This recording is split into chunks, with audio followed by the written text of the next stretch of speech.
Richard Holder here. You're going to the wrecking yard to pick out an LS so you can turbocharge it. You pick the 4.8 liter or the slightly bigger 5.3 liter and cue the rave music.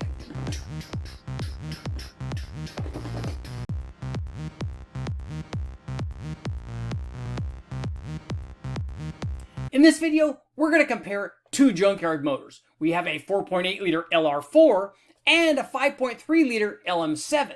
Now we ran these motors stock, we ran them modified, and we ran them with twin turbos. Also, you can find out which one provides the very best in boneyard boost. Before we get into our comparison of the 4.8 liter and the 5.3 liter, the actual data and the performance on the power output, I want you guys to take a look at a couple of things on the channel. First of all, I've got playlists for any different engine family. I've got lots of LS stuff, including NA and turbocharged stuff, and I have those broken down for small block Chevy, big block Chevy, Hemi, modular Ford, Honda. There's turbo stuff, blower stuff, nitro stuff. There's all kinds of stuff. So anything that you're looking for, including the other guys where I run the Buick and the Cadillac and the 4.3 liter small little LT1 stuff. So check all that stuff out. But I wanted to cover 5 different videos that I want you guys to take a look at because I thought that they were really cool and they deserve a second look. The first one is how to maximize power out of your 6 liter. So check out that video. I'm going to put a link up right here. If you want to know how to modify your 6 liter and how to get maximum power out of it, check out that video. Video number 2 is a comparison between a 5.3 liter LS and a 5.4 liter 4-valve modular Ford, both NA and boosted. So good stuff. So which one's better, the 5.3 or the 5.4? Check it out. That video is going to be right here. The third video I want you to take a look at is how to cure low oil pressure on my particular vehicle, which was a 2002 Silverado. The oil pressure started getting low. So check out what happened and what I went through to try to cure the low oil pressure blues. That video is going to be right here. Number 4, we're going to take a look at on my 5 liter Ford, guys. Would you rather modify your 5 liter 302 or maybe swap something else into it like a 351? Hard choice, but that video is right here. And the final one, number 5, is going to be my turbo test. It is a low buck, cheap turbo test run on a K24A2 Honda motor. So I ran a variety of different turbos. You can check out all of that stuff right here. Now let's get to our 4.8 versus 5.3.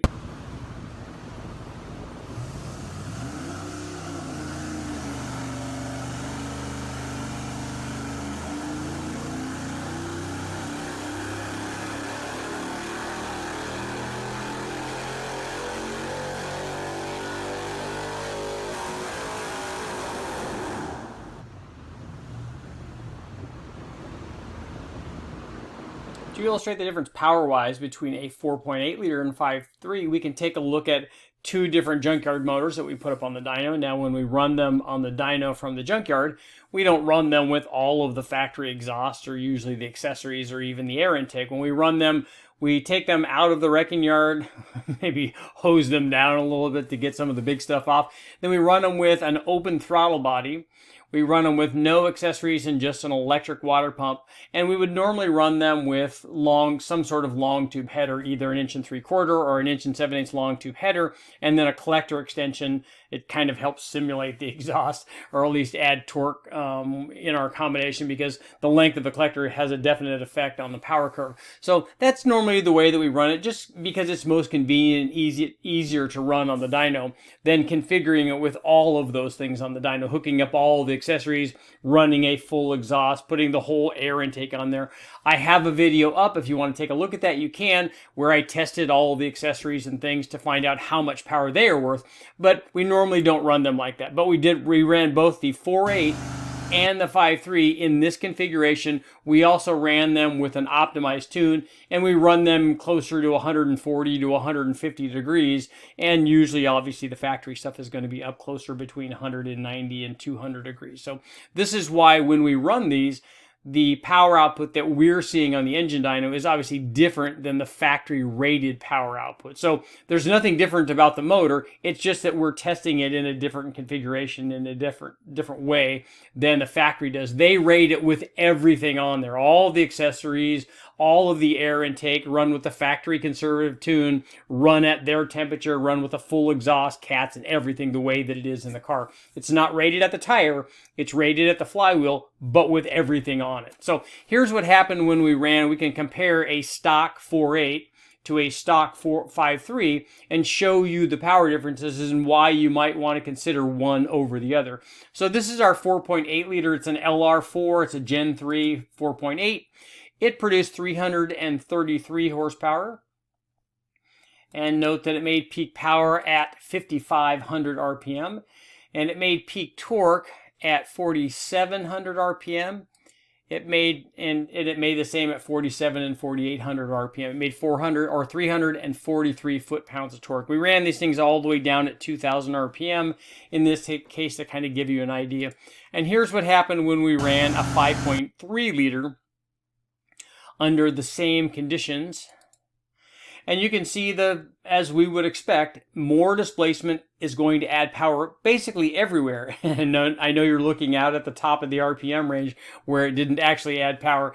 But if we look at from 2,500 or even 22 or 2,300 all the way out past 5,000, we can see that the 5.3 obviously made more power, which is we would expect it to. It has roughly the same compression, it has the same intake, it has the same cylinder heads, it has the same camshaft.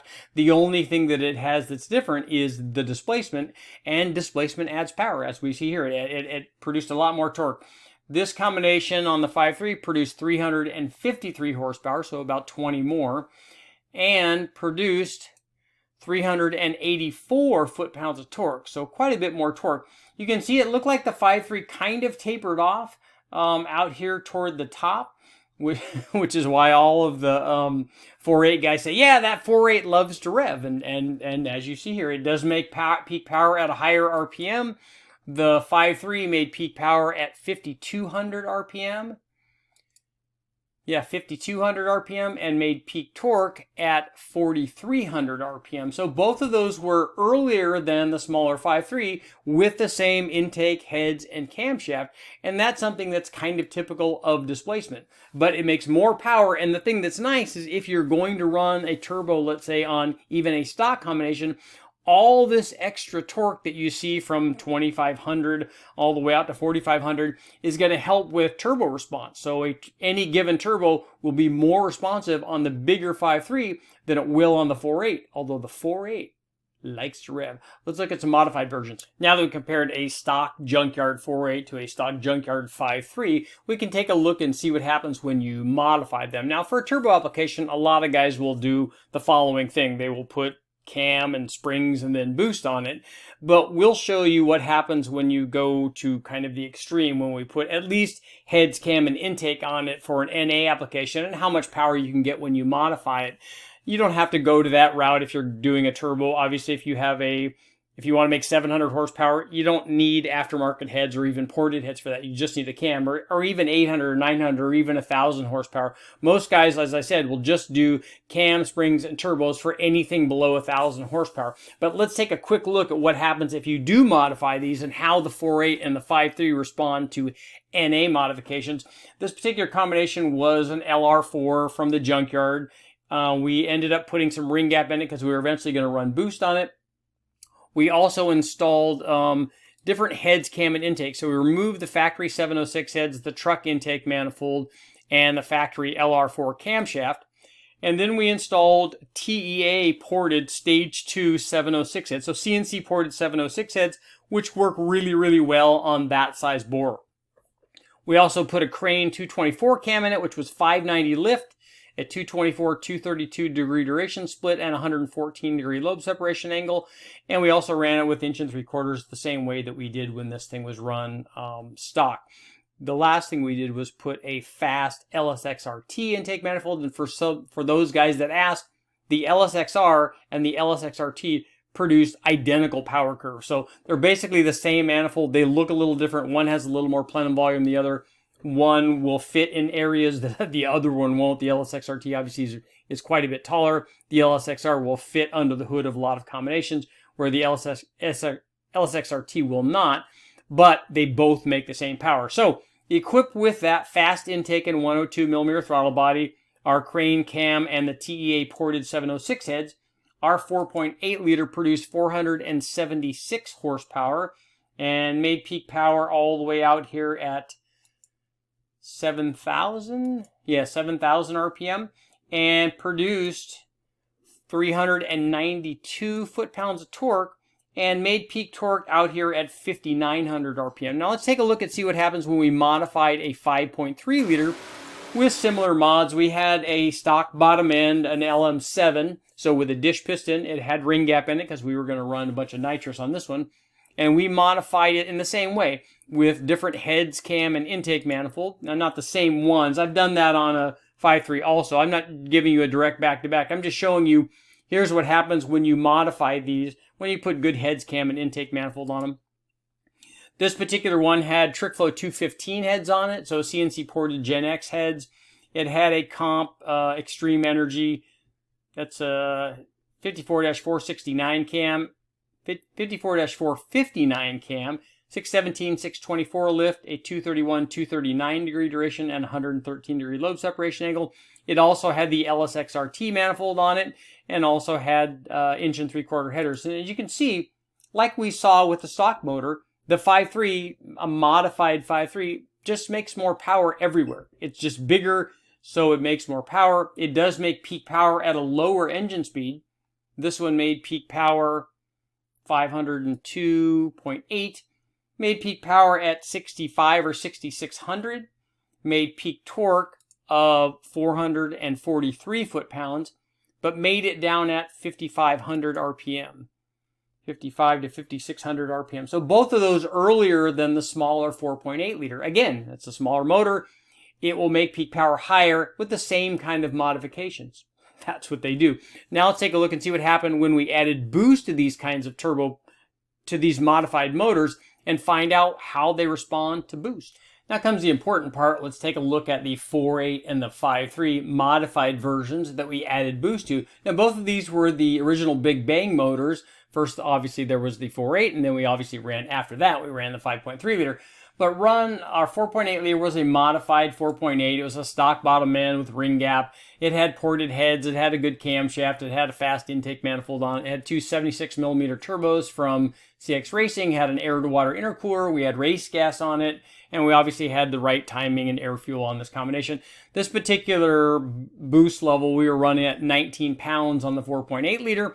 It produced 956 horsepower and 837 foot-pounds of torque. So it did very well and went on to make 1,200 horsepower when we turned the boost up on the 76mm turbos. But here's what happened when we installed the 5.3 liter, run with the same turbos, the same intercooler, had a fast intake, it had ported heads, cam, same kind of combination, but basically it was just a bigger motor. So it did the same thing under boost that it did stock and that it did modified and then now under boost. The 5.3 just makes more power, and actually this is at a slightly lower boost level than we ran on the 4.8 liter. So again, you guys get to decide. We know that the 5.3 makes more power. It's bigger. It's going to make more power. It makes more power than a 4.8. But there's still something really cool about saying, I did this on a 4.8. And you can get from this power level of 950 horsepower to this power level of nearly 1,100 horsepower, 1,093 on the 5.3 and 950 foot-pounds. You can get to that power level. All you have to do is raise the boost. It's not hard. That's the great thing about turbos. And since we had turbos that were capable of 1,300 or 1,400 horsepower possibly, and you have enough turbo, you can certainly get to that with the 4.8. That's the nice thing, is you just turn it up another few pounds of boost and you're at that level. So if you have a 4.8, you can certainly get there. And either one of those is a really good starting point. It's just, if I have my choice, I'm thinking 5.3. Let's get to our conclusion. Okay guys, which one do you choose? The smaller 4.8 liter or the bigger 5.3 liter? Here's my takeaway in the case first for the 5.3 liter. Bigger is obviously better. If I'm going to the wrecking yard and I have a project and I'm trying to put a power plant together for a Chevelle or a truck or something, the bigger motor is going to make things a lot easier. I'm going to make more average power production than the smaller motor. If I'm trying to do 1,000 horsepower, the 5.3 liter will certainly do that. It'll just make more average power getting there than the 4.8. But I do love the 4.8.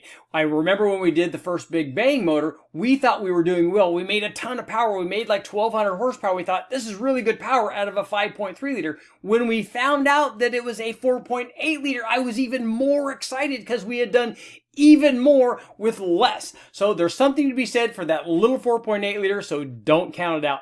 I'm Richard Holder. Make sure to like, share, subscribe, ring the bell, do all that stuff, and let me know in the comments which one you choose.